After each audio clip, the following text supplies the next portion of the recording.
Bismillahirrahmanirrahim. Assalamu alaikum wa rahmatullahi wa barakatuh. Hii ni safari ya mabadiliko miongoni mwa mabadiliko yaliyoanza tangu kipindi hicho tulipowaletea makala ya kwanza, ambapo Fadhakir Islamic Foundation imekuwa ikiyafanya kila iitwayo leo. Na mwanzo tulianza kutembelea ofisi zetu makao makuu zilizopo jijini Dar es Salaam. Hapa ndio ofisi ya Fadhakir makao makuu Dar es Salaam. Kabla sijakuwa mwenyekiti pia wa taasisi hiyo, nikiwa kama muumini wa kawaida, nilikutana na shekhe wangu Sheikh Salim Mustafa Kaula. Ilikuwa 2017. Niko msikitini pale nafanya dhikiri zangu baada ya swala la asiri. Nikamwona nakuja akapaja kaswali kamaliza, tukaja tukasalimiana, tukazungumza hali ya Uislamu kwa jumla wake. Nikamgusia hali ya kijini kule ilikuwa nilikuwa wakati huo tutafanya haya au inatokea hali hii, nilipewa taarifa kutoka jijini kule, mvua ilinyesha, paa la msikiti kaondoka. Kwa hiyo akanipigia simu, bwana, tutafutie watu waweza kusaidia, hatuna swali nje, sasa mvua zinanyesha, zinatunyeshia na msikiti ulikuwa umechoka sana. Kwa hiyo niko pale nikawa ninashughulisha sana swali katika akili yangu, nikaamua kukaa pale msikitini siku ile kuomba Allah Subhanahu wa Ta'ala alifanyia pesi na uhakika Allah Subhanahu wa Ta'ala alikubalia dua yangu siku ile. Nikishaka akaja tukazungumza swala hili, akalishukulia akalipa uzito wake, alhamdulillah, ala muhifadhi, nabariki sana. Tukaenda akaona hali ilivyokuwa na ujenzi wa kaza msikiti mara moja. Kwa ufupi ndivyo tulivyoanza, na harakati hizi manufaa yalipatikana makubwa sana, kwa sababu zimefanya watu, juhudi hizi za Fadhakir pale kijijini zimehamasisha watu katika ibada kwa jumla wake. Watu wamekuwa na swali kwa wingi kuliko ilivyokuwa kabla ya hapo, na watu wanasoma dini kwa wingi kuliko ilivyokuwa kabla ya hapo.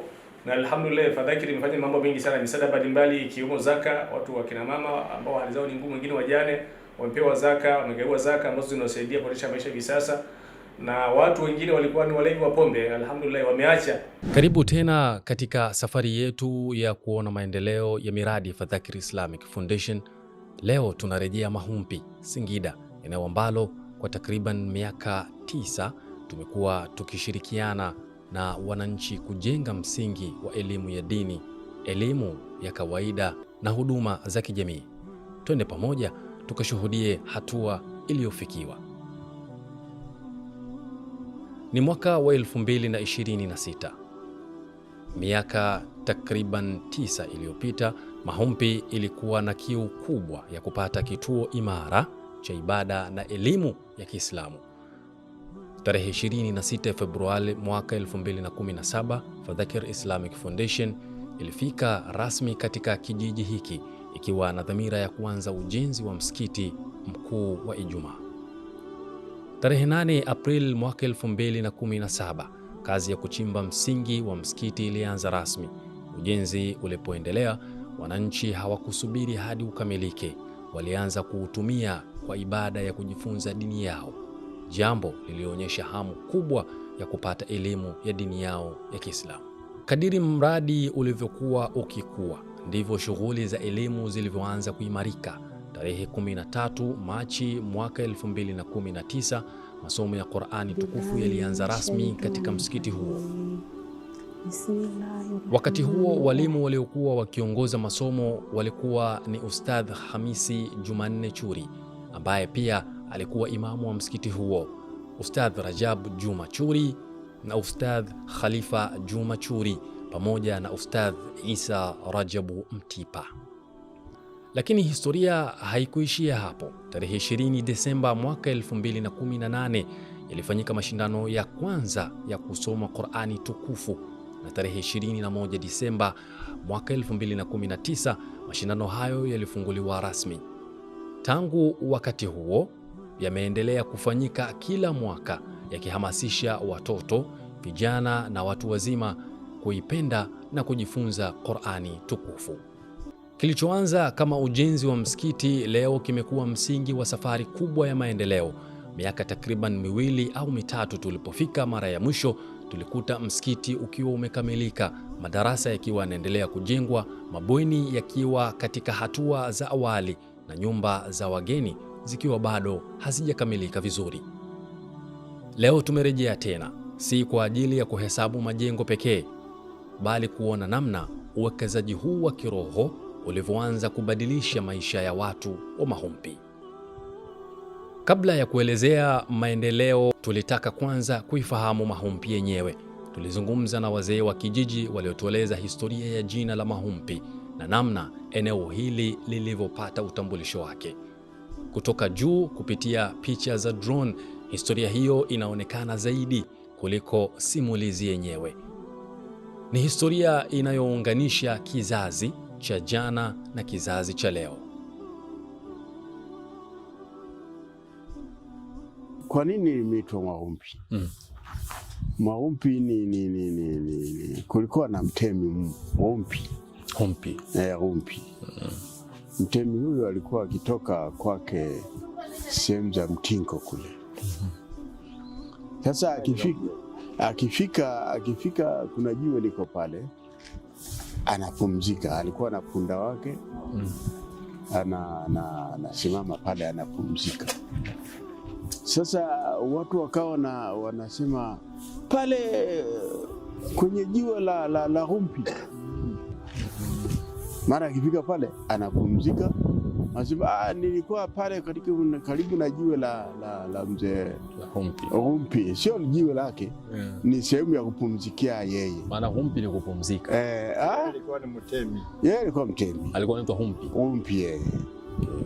Sasa pale kwa Humpi anakopumzika. Sasa baada ya utemi kuisha ndio sehemu hilo ikaitwa Humpi. Wazee wa kijiji walitueleza pia historia ya Uislamu katika eneo hili. Walikumbuka kipindi ambacho mazingira ya kujifunza dini yao ya Kiislamu yalikuwa magumu. Idadi ya wanafunzi ilikuwa ndogo sana na miundo mbinu haikukidhi mahitaji ya jamii. Leo hali inaanza kubadilika. Kadiri miundo mbinu inavyoongezeka, ndivyo fursa za kujifunza dini zinavyozidi kupanuka. Uislamu hasa eneo hili umeingia 62. 62 ndio Waislamu wakawa wamekuwa. Sasa ni miaka ya nyuma hii. Unajua 61 kurudi nyuma ilikuwa moja babaika tu. Kwa moja. Watu wanasema Allah, wanasali Allahu Akbar, alafu wanasema muiname jamani. Imamu huyo. Ilikuwa kazi kubwa sana. Anasema Allahu Akbar, tunakwenda kusujudu jamani. Imamu. Ndio hivyo. Hakika. Ilikuwa unaona hawajui sasa. Na wewe alikuwa imamu. Imamu ndo ana hali hiyo. Imamu ana hali hiyo. Japo kwa alikuwa anaelewa, anawaambia hawa sasa hivi Allahu Akbar wanasujudu. Tunasujudu tunaweka uso chini, wanagusa. Allahu Akbar tunanyanyuka tunakaa. Kwa hiyo ilikuwa ngumu sana. Ngumu sana. Uislamu ulikuwa ngumu. Watu walikuwa hawajui. Ndio wakaanza kufundishwa, yeye anayafanya kwa vitendo, wao wamekaa kwanza anawaangalia, ndio akaanza kuwafundisha huku wanasali. Katika kuelewa athari za mradi huu kwa jamii, tulizungumza na viongozi wa eneo hili. Mwenyekiti wa kijiji cha Mahumpi pamoja na diwani wa kata ya Mtipa walielezea namna uwepo wa Fadhakir Islamic Foundation ulivyochangia maendeleo ya kijamii, kielimu na kidini, huku wakisisitiza kuwa ushirikiano kati ya wananchi na taasisi tofauti za Kiislamu umeendelea kuzaa matunda yanayoonekana. Huduma ambazo zinapatikana kwenye hii taasisi ya Fadhakir Islamic Foundation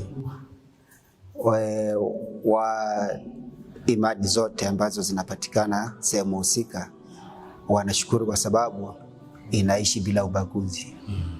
Na wanaendesha mipango yao bila ubaguzi, na wenyewe wanapata huduma ambazo zinapatikana hapa kwenye hii taasisi.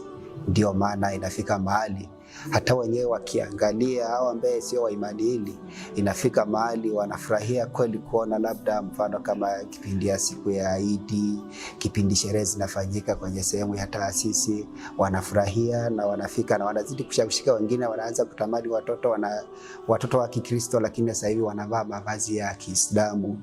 ambaye anawastiri vizuri. Kwa hiyo ni kitu ambacho kimeleta elimu nzuri sana kwa jamii ambayo sisi tunaiongoza. Wamejaribu kuhamasisha wananchi kabla ya serikali kuangalia sehemu za barabara kama ni mbovu, wananchi wanatoka kwa kuhamasika kwenda kutengeneza, na inawasaidia wananchi kurahisisha vyombo vya usafiri na kurahisisha mawasiliano kwa ujumla. Lakini kama haitoshi, bado wameenda mbali zaidi. Kuna sehemu walifika mahali wakachimba kisima. Kisima hichi kiliwasaidia wananchi na kinaendelea kuwasaidia wananchi, japokuwa maji yake kidogo yalionekana kama yana chumvi kidogo. Hilo ni swala lingine.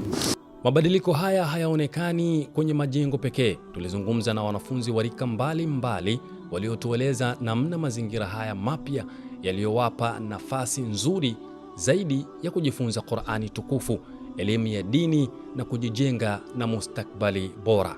Pia tulizungumza na wanafunzi wenye rika ya kati na juu ambao walitushangaza kwa hamu yao ya kusoma dini yao. Kusema kweli, kipindi cha nyuma kulikuwa hakuna hamasa, watu walikuwa hawaijui sana dini yao, lakini kupitia tuseme nguvu za wenzetu Waislamu walivyotujengea msikiti, ndo watu wamehamasika. Wakina mama tuko darasani, watoto wako darasani. Kwa hiyo ingekuwa na waomba ndugu zangu Waislamu popote wanapotusikia, tuhamasike kwa jambo kama hili. Maana albathi, maana kufufuliwa, huwa anna Allah yuhyi nasa, ya kwamba hakika Allah atakuja kuwapa hai tena watu baada mautihim, baada ya kufa kwao, wa yukhrijukum min quburikum, na atatoa katika makaburi yao. Hukumul iman bil ba'thi, hukumu ya kuamini kufufuliwa. Wajibun, ni wajibu. Wa dalilu qawlu ta'ala, na dalili tamko lake Allah, minha khalaqnakum, kutokana na udongo tumeumbeni. Fiha nu'idukum, na katika udongo tutarudisheni. Wa minha nukhrijukum, na katika udongo tutatoeni tena.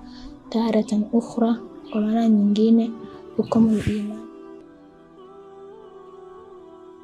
Wakazi wengine wa Mahumpi nao walielezea namna uwepo wa taasisi ya Fadhakir Islamic Foundation ilivyoleta matumaini mapya kwa jamii. Kwao, maendeleo haya si majengo pekee, bali ni uwekezaji katika kizazi kijacho. Hasa kwa vijana wetu, yametupa mwanga mkubwa sana. Watoto wetu kuanzia sasa hivi wanajifunza maadili mazuri. Ukuti kijana ambao haipo msikitini, anaona mpaka sasa hivi tumewaona wapo ambao bado sio kipindi chao.